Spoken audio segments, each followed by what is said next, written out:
buenas, bienvenidos a un episodio más de Emprendedores de Éxito. Hoy he traído a Bárbara Munar. Ella es dietista, especialista en dieta para mujeres con menopausia, licenciada en periodismo, es comunicadora, divulgadora y conferenciante, autora del libro Reinas sin reglas. ¿Qué tal, Bárbara? ¿Cómo estás? Hola, muy buenas, ¿qué tal? ¿Cómo estáis? Yo muy bien, gracias. ¿Y tú? Muy bien, encantado de tenerte aquí. Para todos aquellos que no te conozcan, si quieres empezamos con una serie de preguntas sencillas Vale, sobre ti para situarnos. de acuerdo. Edad. 40. ¿Dónde vives actualmente? Vivo en Gerona, en un pueblecito. ¿Desde hace cuánto? Desde hace casi 12 años ya. ¿Cuánto hace que emprendes? Pues básicamente, mira, es casi paralelo. Empecé hace 14 años a emprender. ¿Qué te lleva a emprender, Bárbara? Me lleva a emprender que yo soy periodista de base y el mundo del periodismo estaba bastante difícil para tener una cierta estabilidad laboral. Era una continua lucha y además los medios de comunicación cada vez se basaban más en notas de prensa que en salir a buscar tú la propia noticia. Y eso me desencantó de lo que yo había para lo que yo había estudiado.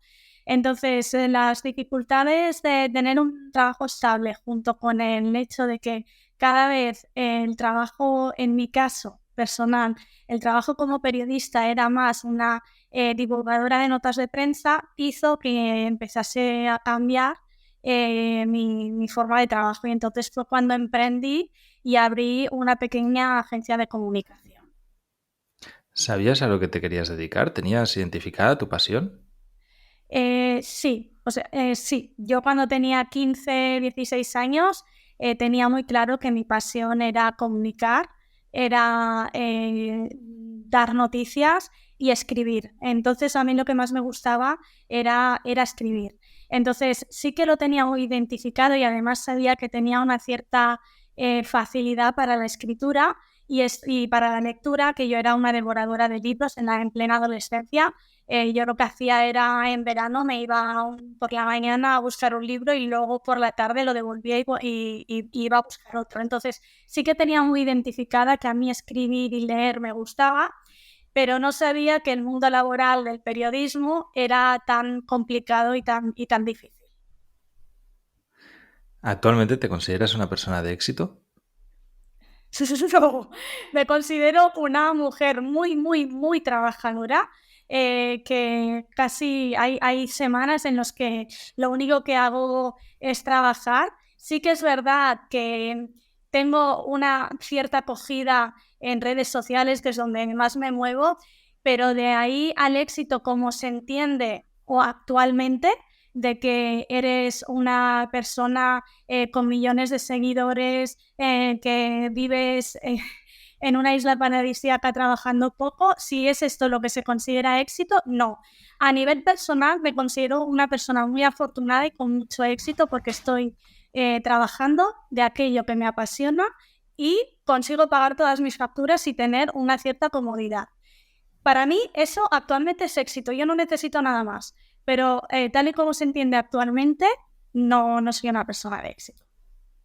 ¿Cómo es tu día a día como emprendedora?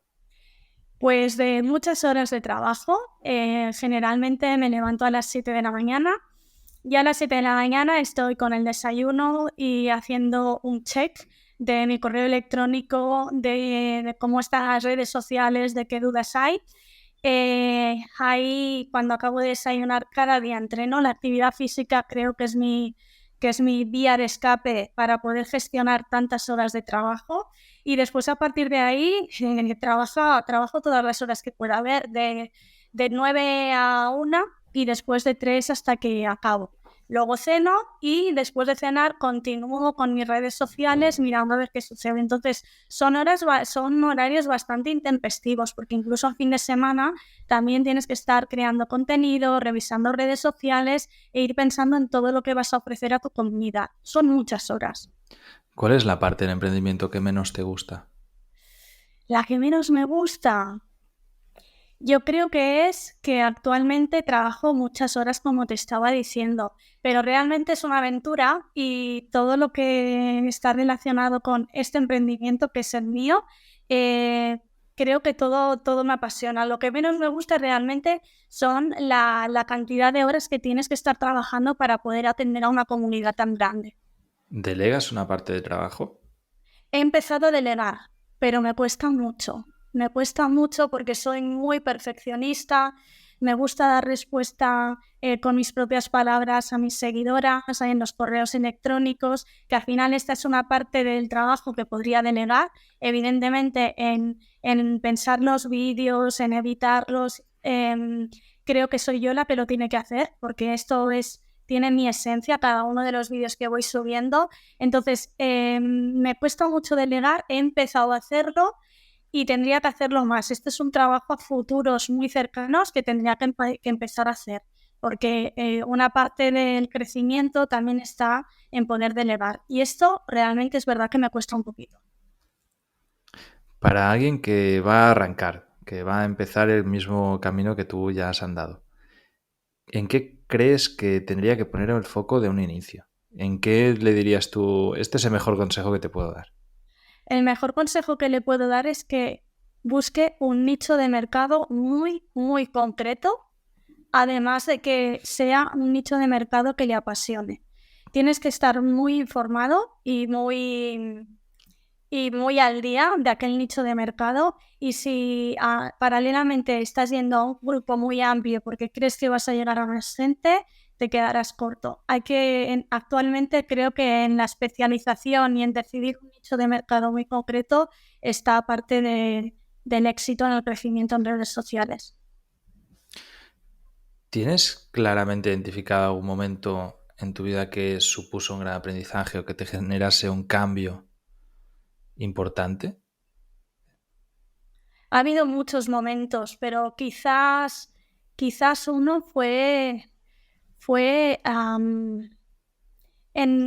cuando tenía 36 años, que yo ya estaba en mis emprendimientos. Te he comentado que había creado mi propia agencia de comunicación, que no fue bien. Entonces entré con los 36 años, me di cuenta que tenía muchos estudios, muchas titulaciones, pero no tenía una estabilidad laboral ni unos ingresos que me hiciesen sentir bien y realizada. En ese momento fue cuando, creo que eran 35, más o menos 35, 36 años. Entonces, en una conversación con una de mis mejores amigas, verbalicé mi malestar en ese momento de que yo no me sentía bien, de que me sentía muy frustrada, porque a nivel laboral para mí el trabajo siempre ha sido importante, porque es un sitio donde al menos estás 8 horas al día, y yo trabajaba mucho y no tenía una rentabilidad. Entonces, en esa conversación, mi amiga, como una buena amiga, me hizo un acompañamiento. Yo simplemente verbalicé lo que en aquel momento sentía, que era mucho desasosiego, mucha soledad y mucha frustración. Y a partir de ahí, creo que fue el verbalizar y el hablar de ella en voz alta cuando me sentía, que a partir de ahí, pues, creo que ese fue un momento de mucho cambio, porque fue cuando empecé a estudiar nutrición también. Y a partir de ahí, pues las cosas fueron cambiando y han ido a mejor. Creo que ese ha sido uno de los momentos que recuerdo perfectamente dónde estábamos. Estábamos aquí en el pueblo, paseando al lado del río, nos sentamos en un banco y yo casi estaba llorando. Y ese creo que no me acordaba de ese momento, me lo has hecho recordar ahora. Creo que ese ha sido un momento de un cambio de mentalidad muy, muy importante para mí. Siempre los momentos de catarsis vienen en un momento muy concreto, ¿no? Y por eso venía esa pregunta, para Sí. recordar ese tipo de momentos. Y creo que aquí lo curioso es entender cómo el emprendedor lo siguiente que hace es pasar a la acción, ¿no? Y es esa mentalidad de decir, vale, tengo un momento en el que no estoy bien, lo que tú estás contando, pues que lo Mm. externalizas, ¿no? ¿Qué es lo primero que haces? O sea, has hablado de estudiar nutrición, pero ¿con qué finalidad? O sea, ¿tenías un plan de acción de lo que querías hacer? ¿Recuerdas qué hiciste? después de entender que eso suponía un cambio? Pues la verdad es que eso debía ser el mes de marzo o abril y en el mes de septiembre yo ya estaba estudiando nutrición y lo primero que hice fue buscar una escuela para poder estudiar nutrición. Plan en ese momento no tenía, el plan fue gestándose a medida que yo iba estudiando, que fue cuando decidí entonces en qué nicho de mercado me quería especializar, porque yo ya me estaba acercando en ese momento a la menopausia, al climaterio, y lo veía pues con mucho respeto, con mucho miedo, con muy poca información, y en el poco temario que nos dieron vi que el estilo de vida, la alimentación y la actividad física, que realmente eran mis pasiones, eran las herramientas bases para poder vivir esta etapa con calidad y con menos síntomas. Entonces, cuando me apunté, yo no tenía ningún plan. De hecho, muchas veces a lo largo de mi vida he hecho las cosas sin tener ningún plan, pero ahora que veo mi proyecto, me doy cuenta que todo lo que he hecho a lo largo de toda mi vida ha tenido un sentido. Ahora te explico. La agencia de comunicación me sirvió para poder conocer a fondo las redes sociales. El haber trabajado con la agencia de comunicación en empresas basadas en la alimentación, que me surgían muchos clientes del mundo de la alimentación, sirvieron para que me diese cuenta o para que me recordasen que el mundo de la alimentación para mí eran súper importantes. El haber hecho cursos de diseño gráfico, de gestión de vídeos, todo esto, el ballet que he hecho toda mi vida, porque en los vídeos que hago en redes sociales muchas veces bailo. Entonces, al final, aunque en ese momento yo no tenía un plan, en este proyecto que está hablando de nutrición y me doy cuenta que aunque en su momento yo no supiese para qué hacía exactamente cada uno de los cursos, al final yo creo que todo era para que confluyese en este proyecto personal que es hablando de nutrición y mi proyecto de Reinas sin Reglas. ¿En qué momento decides escribir un libro? No lo decido yo, es que es muy fuerte esto. Te estoy hablando ahora del año 2020, sí, 2021, que es cuando el proyecto de Hablando de Nutrición con el movimiento Reinas sin Reglas empieza a dispararse. Entonces, estoy hablando del mes de marzo, abril, mayo de ese año. Entonces, yo ahí empiezo a publicar o continúo publicando como hacía siempre, pero se me empiezan a viralizar vídeos y contenidos. Tengo esa suerte que en ese momento estoy en el sitio adecuado, en el momento adecuado, hablando de un tema que en ese momento tiene mucho interés. Y entonces empiezo a crecer mucho en redes sociales. Y a partir de ahí me empiezan a escribir esporádicamente editoriales. Y ya todas estas editoriales les digo que no, porque yo no me veo con la capacidad ni el conocimiento para poder escribir un libro que hable solo de menopausia, que hable de menopausia. Entonces empezamos así en abril, mayo, que me empiezan a escribir editoriales cada semana, hasta que llega el mes de octubre de ese mismo año y en una semana me escriben 6 editoriales, de diferentes editoriales y editoriales muy potentes. Y yo a todas les había dicho que no. Entonces en ese momento es otro momento de catarsis, de decir, a ver, Bárbara, reflexiona, que aquí hay editoriales muy potentes que se están fijando en ti y entonces quiere decir que a lo mejor hay algo que tú puedas hacer. Entonces, a partir de aquí, de este momento, lo reflexiono, lo hablo con mi marido, que es una persona que también me ayuda mucho a tomar las correctas decisiones de creación de contenidos y en este caso del libro. Y al final es en octubre de este año, después de que si no me habían escrito 40 editoriales, no me había escrito ninguna, decido que voy a hacer un libro. Pero yo realmente no me lo había planteado. Para mí, escribir un libro y también como periodista, que sé lo que significa escribir 70.000 caracteres para un artículo, un reportaje para una revista, escribir un libro para mí era un salto cuántico al cual yo le tenía muchísimo, muchísimo respeto. Si no hubiese sido por las editoriales que se hubiesen puesto en contacto conmigo, creo que nunca habría dado el paso a escribir un libro, porque me daba mucho respeto. Cuéntanos, ¿Cómo empiezas a escribir un libro? O sea, físicamente, ¿qué haces?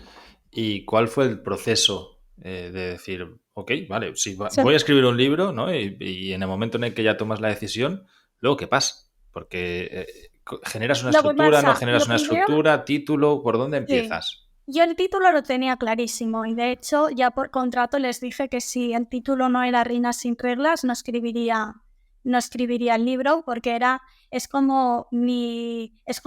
el nombre con el que mi comunidad se siente que forma parte de una comunidad. Todas somos reinas, somos mujeres que pasamos a una etapa mejor, de ahí reinas, y sin reglas es el doble sentido, que nos liberamos y que no tenemos el periodo. Entonces, el título yo lo tenía clarísimo. La segunda cosa que tenía clarísima era que si yo escribía un libro era para solventar problemas, no para decir que he escrito un libro, ¿vale? Era un libro en el que yo quería promover mi marca personal, pero para promover tu marca personal tienes que dar mucha información. Entonces decidí que no me iba a quedar nada en el tintero. Es decir, iba a ser un libro generoso, en el que iba a resolver problemas de forma práctica, con un lenguaje muy cercano, sencillo, que resolviese los puntos de dolor de mi propia comunidad. Y a partir de aquí fue cuando, a partir de aquí diseño el esquema, que realmente una vez que tienes claro qué objetivo quieres conseguir con el libro, el esquema sale muy muy bien, y a partir de aquí fui pues escribiendo cada uno de los capítulos, que fue duro, porque yo entonces yo sigo pasando consulta actualmente, seguía con las redes sociales publicando a diario, respondiendo a mensajes, y al mismo tiempo se me añade una faena más, que es escribir un libro. Y este libro, pues al final lo que tienes que ser, igual como cuando eres muy emprendedor, tienes que ser muy metódico, ser muy respetuoso con los horarios, y al final yo lo que hacía era levantarme a las 5 o 6 de la mañana para escribir cada día un poquito. Yo tenía de tiempo, porque esto es otra, las editoriales te dicen, venga, vamos a escribir un libro, pero lo queremos para el 30 de mayo. Tú firmas el contrato el 30 de noviembre y el 6 de, y el 30 de mayo tienes que tener el libro. Entonces yo tenía poco más de medio año para escribir un libro de 13 capítulos y tenías que ser muy, muy metódico con los horarios para poder escribir el libro. Entonces yo tenía para cada capítulo 2 semanas y media. Yo tenía marcado en un calendario cuándo tenía que tener cada capítulo acabado para poder llegar a esa fecha final, que era el 30 de mayo. Y ahí lo que hacía era cada mañana me levantaba a las 5 de la mañana para poder ir escribiendo los capítulos. Había una documentación, sobre todo mucha documentación, porque este libro en concreto creo que consulté más de 200 estudios científicos y había una base muy importante de documentación, y a partir de ahí ibas escribiendo los capítulos. ¿Y cómo funciona con una editorial? Yo conozco el proceso, por aquí tengo un par de libros que he publicado, de escribir un libro y luego publicarlo y que después te venga la editorial y que te compre los derechos del libro, ¿no? Pero cuando es al revés, que es un encargo desde la editorial, ¿cómo funciona eso? ¿Te dan un adelanto al momento en el que firmas el contrato? Tú además tenías varias editoriales para escoger. Sí. ¿Cómo? O sea, Entiendo que haces la negociación y a partir de ahí decides, vale, con vosotros, ¿no? Sí, con las editoriales hay que ir con cuidado. Yo lo que hice fue cuando recibí el contrato, a mí de primeras me parecía bien, se lo leyó mi marido y me dijo, esto no lo puedes firmar, no puedes firmar esto, tenemos que llevarlo a un abogado. Y efectivamente era un contrato que de primeras a una persona que no tiene ni idea de leyes le puede parecer bien, pero los contratos son bastante espartanos. Te ligan muchos años con los derechos de autor, te obligan a tener, si sacas un segundo libro lo tienes que sacar con ellos. Entonces yo no me quería vincular con una sola editorial porque primero ellos no sabían cómo yo trabajaba, pero yo tampoco sé cómo ellos trabajan, si van a hacer caso a mis peticiones, a cómo sería la portada, a cómo serían los gráficos del interior. Entonces, a mí me interesaba mucho saber cómo trabajaban para yo poder decidir si en un momento dado sacaba un segundo libro, si lo haría con ellos o no. Entonces, lo primero que hice cuando tuve el contrato fue enviarlo a un abogado para poder hacer las adendas, los cambios que a nosotros nos parecían. Aceptaron prácticamente todos los cambios y respondiendo a tu pregunta, en mi caso sí que me hicieron un adelanto. Hacen un adelanto cuando tú firmas el contrato y después cuando te entregas el libro te dan otro adelanto. Todos esos adelantos van en base a las ventas. Si tú con las ventas que haces no cubres este adelanto, no pasa nada, no vas a tener que devolver el dinero. Pero van a cuenta de las ventas. Luego, una vez que tú has cubierto este ingreso que te han dado, después tú seguirás facturando a partir de ese adelanto que te han dado. ¿Qué te ha aportado escribir un libro, bueno, publicarlo? Ha sido para mí un reto personal y profesional profundo, porque fueron 7 meses en los que yo prácticamente no vi a mi familia. En casa somos 3, mi marido, mi perrita y yo, y prácticamente no estuve durante 7 meses haciendo vida con ellos. A nivel personal fue un gran reto y a nivel profesional fue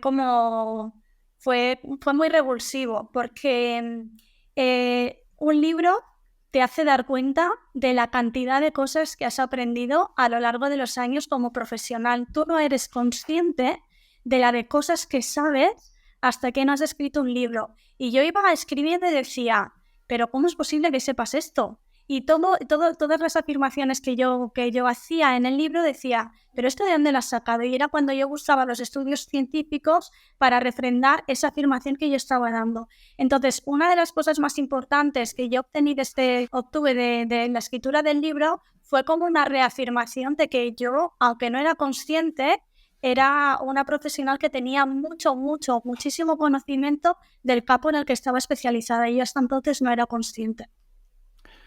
Bárbara, antes nos hablabas también que, sobre todo jovencita, pues que eras ávida lectora. Me Sí. gustaría que nos hicieras una recomendación de 2, 3 libros que también hayan supuesto un momento de eureka, ¿no? Un momento de cambio, que hayas aprendido algún concepto importante con ellos para ti y que recomendarías a la audiencia. Disculpa la interrupción. Si te gusta este tipo de contenido y espero que estés aprendiendo un montón, que sepas que hemos entrevistado a 52 emprendedores de éxito. Este año he sacado un montón de aprendizajes y todo ello lo he transcrito y resumido y analizado en el libro Emprendedores de éxito. Tienes el enlace en las notas del programa. Pues uno de ellos, yo soy muy mala para los títulos, pero uno de ellos fue uno de meditación que escribió Josep María Clupés,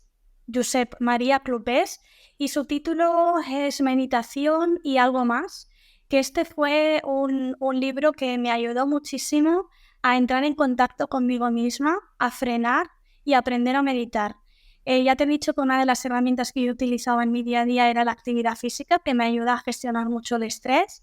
La segunda herramienta es la meditación. Este libro me ayudó muchísimo a poder poner en orden todas mis ideas, poder tomarme más con calma el emprendimiento y ayudar a gestionar el estrés que supone el emprendimiento, el trabajar tantas horas día a día. Después, me cuesta mucho decirte libros, vaya pregunta, muy difícil.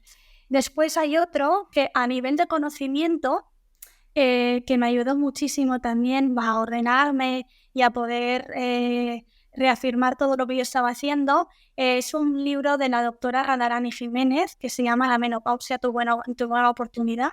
Este libro también me ayudó muchísimo para poder seguir aprendiendo dentro de mi campo. Y me has dicho 3, ¿no? Pues ahora te voy a hablar, pues... ahora te voy a hablar de uno que hace muchos más años, que es uno que escribió Haruka Murakami o algo así, que se llama ¿De qué hablo cuando hablo de correr? Que este libro también para mí fue un revulsivo, porque fue cuando yo empezaba a correr, y yo empecé a correr cuando tenía 18 años, hace 23 años, y yo soy una persona que soy muy competitiva conmigo misma, y yo en cada carrera intentaba pues superar mi tiempo, quería hacer más kilómetros, y este libro de qué hablo cuando hablo de correr fue el revulsivo para yo empezar a correr maratones. Y aquí, con este libro y el correr y el hacer maratones, también ha sido una cosa que ha marcado mucho mi carácter, porque también me hizo dar cuenta que era una persona muy luchadora, o que cuando tengo un objetivo me lo marco, llego a él, pase lo que pase. Y este también fue otro libro que también fue un revulsivo. Me gustaría también que hablásemos de la agencia de comunicación. Antes has contado que no fue bien, que fue un emprendimiento que no tuvo buen fin, pero estoy seguro que aprendiste un montón. Al final Sí, en España no hay una cultura muy buena hacia los fracasos, pero en otras culturas es sí. muy normal y está súper normalizado. Y además, si no has fracasado antes, depende en qué sectores no te van a tomar en serio, ¿no? Entonces, yo creo que de un negocio que sale mal es de donde se aprende más. ¿Qué aprendizajes nos podrías dar? ¿Cuáles crees que fueron las claves por las que no salió bien esa agencia de comunicación? Creo que una de las claves fue mi falta de experiencia. En un mundo en el que hay muchísima competencia, yo tenía miedo de vender mi producto y de decir, yo estoy aquí vendiéndote un producto en el que yo soy la mejor redactándote contenido para tu empresa especializado en nutrición. A mí me costaba mucho venderme a mí misma. Era la primera vez que emprendía y me costaba mucho vender mis servicios. Creo que esta fue una de las claves de mi fracaso. Y después, sí, básicamente esto, la falta de confianza en mi capacidad de ofrecer un producto para la empresa porque no sabía venderme. Creo que básicamente esto fue lo que hizo que no saliese adelante. Aparte de que había una competencia feroz, era cuando empezaba el SEO y todas las agencias de comunicación competíamos con las mismas palabras clave y a nivel de posicionamiento me costaba mucho posicionarme correctamente. Creo que la otra parte fue que me faltaba confianza en mí misma para venderme como profesional. ¿Lo empezaste tú sola, Bárbara, o tuviste algún socio? No, lo empecé yo todo sola. Sí. Es algo que típicamente cuando alguien va a comenzar a emprender, busca socios. Es un error tipiquísimo, ¿no? Busca un socio porque no se atreve a hacer las cosas solo. ¿Te ha pasado a ti En alguna vez? eso, en Ujú. eso la verdad es que han sido muy individualistas siempre. Las personas que corremos maratones y que venimos también del mundo del ballet, como vengo yo, somos bastante individualistas y nos cuesta mucho pedir ayuda. Entonces, en ese momento me lancé yo sola sin saber dónde me metía y quizás, no lo sé, podría haber sucedido. Yo en ese momento, si hubiese pedido ayuda o si me hubiese asociado a otra persona, a lo mejor habría ido bien, no lo sé. Pero en ese momento no pedí ayuda.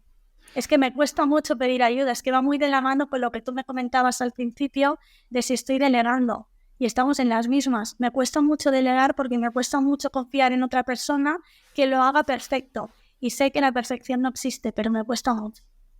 ¿Cuáles crees que son las cualidades indispensables para que alguien que emprenda tenga éxito?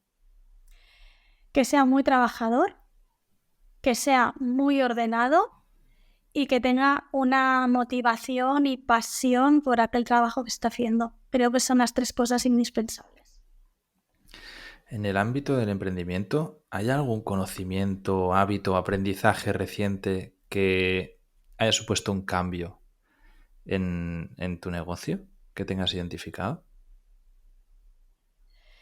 A nivel personal está lo que te he comentado, la meditación. Ha hecho que sea un pelín, porque sigo siendo un torbellino, que sea un pelín más calmada en la toma de decisiones y en la gestión del negocio. Un pelín más calmada, es decir, que ahora me dedico un poquito más de tiempo para mí.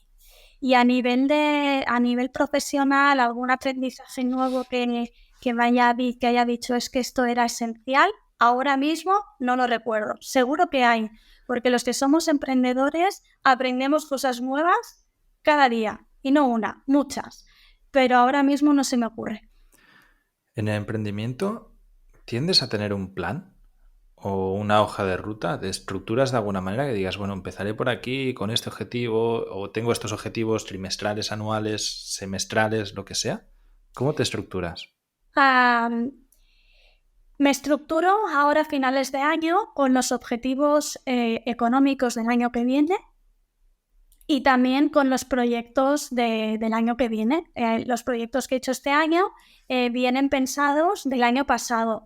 Entonces sí que es verdad que van surgiendo oportunidades a lo largo del año que no las tenías pensadas y que las incluyes dentro de este pequeño plan de marketing individual que haces, pero sí que es verdad que yo a final de año, que es ahora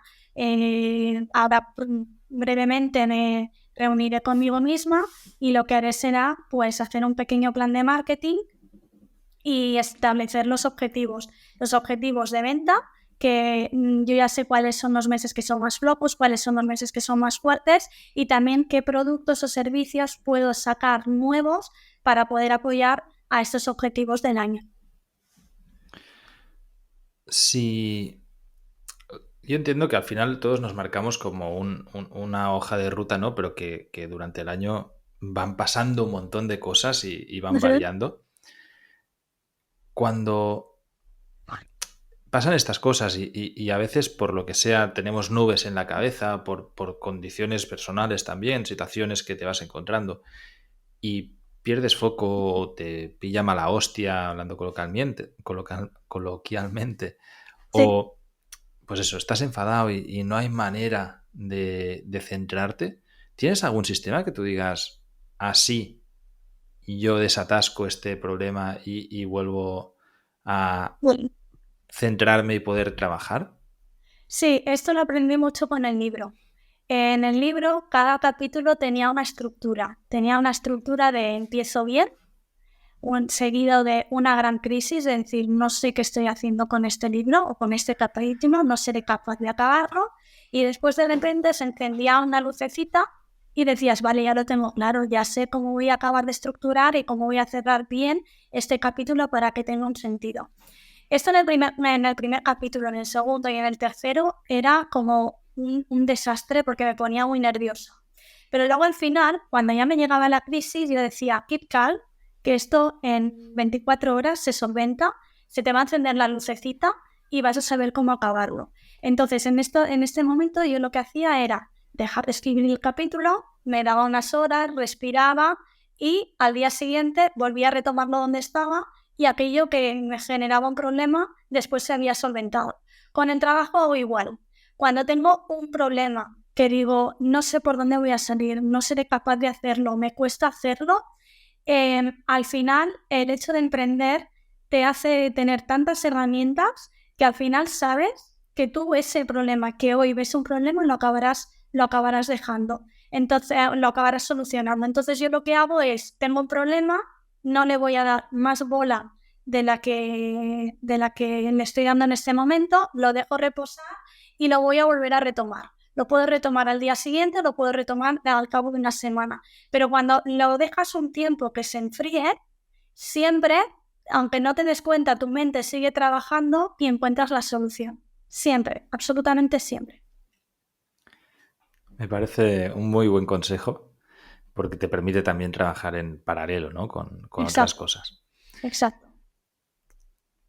Me gustaría preguntarte en lo personal, Bárbara, para alguien que tiene tanto foco, tanta visibilidad, sobre todo en redes sociales, al final tú tienes miles de seguidoras y estoy seguro que te pasa, que por la calle alguna vez te habrán reconocido y que te encuentras a personas y te dicen, ah, te sigo y muchas gracias por lo que haces, etcétera, etcétera, ¿no?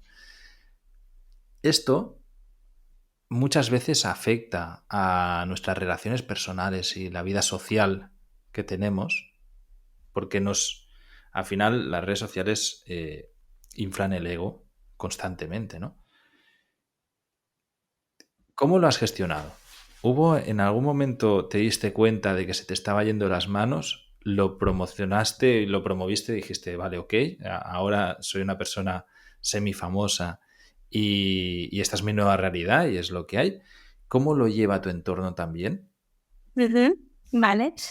Em, Te he dicho que yo vengo de un mundo en el que desde pequeñita yo tuve que trabajar mucho en el sentido de que yo empecé a hacer ballet con 3 años y he hecho baile clásico durante casi toda la vida. Entonces eso te amuebla o te ordena la cabeza de una manera que tú sabes que el éxito es efímero o puede ser efímero y que la base de todo es el trabajo y la constancia. Entonces, eso unido a mi carácter es que realmente soy una mujer que trabajo mucho, muy trabajadora, ha hecho que mantenga mis pies. Por un lado, mi carácter ha hecho que tenga los pies en la tierra. Luego tengo un marido que también es como un punto a tierra y hace que me mantenga donde tengo que estar. Y también vivimos en un pueblecito aislados, con lo cual yo sé, es verdad, que tengo mucho impacto a nivel de redes sociales y cuando voy, por ejemplo, a una ciudad, me ha pasado en Valencia, me ha pasado en Murcia, me ha pasado en Barcelona, que yo estoy por la calle y la gente me reconoce. Pero no es una cosa que me pase constantemente cada día porque no voy a sitios donde hay un constante flujo de gente que me para y me pide hacerse una foto y habla conmigo, etc. Igualmente creo que por mi forma de ser, creo que yo soy muy consciente que en redes sociales tú eres una persona que está divulgando y comunicando al mundo, pero yo también soy muy consciente que detrás de cada comentario y de cada like que me ponen y de cada mensaje que me llega hay una persona. Entonces yo le respondo como si realmente estuviese esa persona aquí en casa hablando conmigo y preguntándome.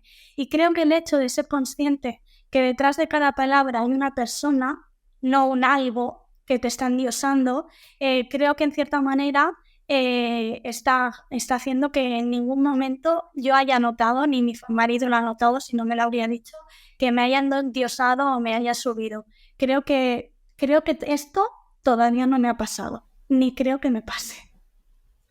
Me ha gustado mucho tu respuesta. Bárbara, antes nos hablabas de que, bueno, durante toda la entrevista, que eres una persona súper organizada, metódica. Estoy, o sea, totalmente convencido que trabajas a base de fuerza de voluntad. O sea, tienes... Y que no te cuesta, ¿eh? O sea, que eres muy estructurada. Me gustaría que nos cuentes cómo es técnicamente esa estructuración en cuanto a tu emprendimiento. ¿Utilizas algún software o algo que digas, esto es indispensable para mí? Te hago un ejemplo, Google Calendar, por ejemplo. De la vieja usanza, agenda. Agenda de papel y aquí esta agenda vale oro y la llevo conmigo a todos lados. Yo lo que hago es apuntarme absolutamente todo en la agenda. Lo que hago el domingo por la tarde-noche es hacer una ojeada de lo que se me plantea en la semana siguiente, pues si hay algún imprevisto o algo que no tenga en mente. Hago un primer repaso el viernes antes de cerrar y el domingo por la tarde para ver lo que me espera en la semana. Utilizo agenda, papel, lápiz, porque tachones y borrones hay continuamente, y las cosas más importantes subrayadas con fluorescente. Pero nada más, agenda y apuntarlo todo, porque sé que mi memoria va a fallar y necesito una agenda. El Google Calendar, te vas a reír, pero yo todavía no sé cómo funciona, me cuesta muchísimo. Mis sobrinas, mi cuñada utilizan el Google Calendar todo de colores y la verdad es que a mí no me ha llamado la atención. Yo soy de la vieja usanza, aunque trabaje online y en redes sociales, que es lo último. Mi agenda de papel que no me la quite nadie. Me gustaría también si nos recomiendas, ya a nivel individual, a nivel personal, alguna compra, algo que te hayan regalado, algo que tenga un valor de 100 euros o menos que recomendarías encarecidamente, que no sea tu agenda. Vale. Iba a decir la agenda. De 100 menos, para mí, de 100 euros o menos es un trípode. Un trípode. Lo necesito, ¿por qué? Porque soy yo la que me grabo los vídeos, no tengo a nadie que me esté sujetando la cámara y aquí en casa tengo trípodes colgados y puestos por todos lados. Trípodes de imán, de estos que enganchas en un espejo, y también trípodes con puros y duros de tres patas para poder grabar los vídeos. Esta es una de las mayores inversiones que he tenido porque me permite mucha independencia a la hora de grabar, no depender de nadie, y voy colocando el trípode como quiero y puedo hacer mis vídeos. ¿Te grabas absolutamente todo con el móvil? Sí. Tengo cámara de vídeo semiprofesional con sus micrófonos y tal, y al final es un engorro. ¿Por qué? Porque grabas con el vídeo, luego lo tienes que pasar al ordenador, luego lo editas, luego te lo pasas al móvil para poderlo subir a redes sociales. Para mí es un engorro. Y dejé de trabajar con cámara de vídeo hace ya unos cuantos años y lo grabo absolutamente todo con el móvil. Y edito los vídeos con el móvil. ¿Nos puedes explicar cómo es el flujo de trabajo de alguien que genera tanto contenido en redes? Es decir, ¿qué modelo de móvil tienes? ¿Cómo te grabas? Si te grabas con la cámara frontal o con la trasera. Normalmente, Vale. ¿cómo lo haces? Utilizo el móvil, mi móvil es el iPhone 13, el último es el 14, ¿verdad? Sí, ahora mismo Vale, sí. pues nunca me compro el último, siempre me compro el penúltimo. ¿Por qué? Porque a nivel técnico yo ya estoy segura que ese móvil se ha probado y que no me va a dar problemas. Nunca me compro el último móvil, el último modelo. Y este es de enero de este año. Y tengo el móvil 13, el de más memoria que hay. Utilizo siempre la cámara, generalmente siempre utilizo la cámara frontal, porque así me puedo ver.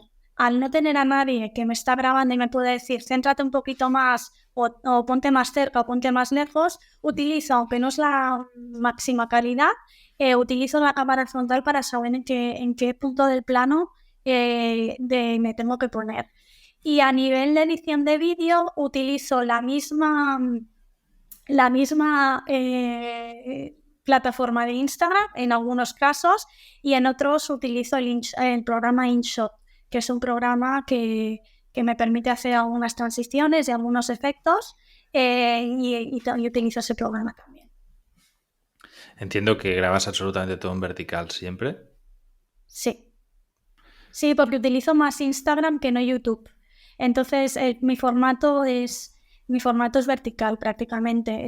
Mi mayor presencia está en Instagram y un poquito también, que no está mal, en TikTok. Y esos formatos son vídeos cortos en formato vertical. Entonces, prácticamente todo lo que grabo es en vertical. ¿Cómo es el core de tu negocio? Es decir, esto, tanto Instagram como TikTok, es visibilidad. Sí. Pero la visibilidad no siempre viene de la mano de la facturación. ¿Cómo haces para convertir esta visibilidad en clientas? Vale. Esta visibilidad es sinónimo también de confianza, ¿vale? Uh-huh. Para mí, yo tengo un pacto con mi comunidad, que es ante todo la sinceridad y la cercanía, ¿vale? Entonces, ellas confían mucho en mí porque me ven una persona sincera que les tiene mucho respeto, y para mí visibilidad va de la mano de confianza. Entonces, ¿cómo rentabilizo esta presencia en redes sociales? Lo primero de todo, como que tienen confianza, ellas acceden a mi página web y ahí ven servicios y me los compran. Yo paso consulta online y ellas pues compran mis servicios de consulta online. Eso por un lado.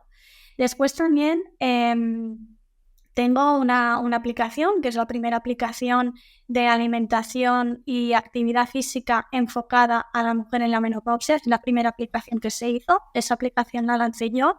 Y entonces lo que hacen es también acceden a ella comprando el servicio, y ahí lo que tienen es cada mes un plan de nutrición con actividad física y artículos extras donde resuelvo dudas en relación a la menopausia. Todo en relación muy enfocado a la menopausia. Después ahí también hay un ebook de recetas. Para las que no quieren hacer tanta actividad física, pues también hay un ebook de recetas. Y todo esto, cuando tú entras dentro de mi Instagram y vas viendo mis vídeos, entiendo que lo que sucede por su cabeza, nunca les he preguntado, es voy a ver qué hace esta mujer.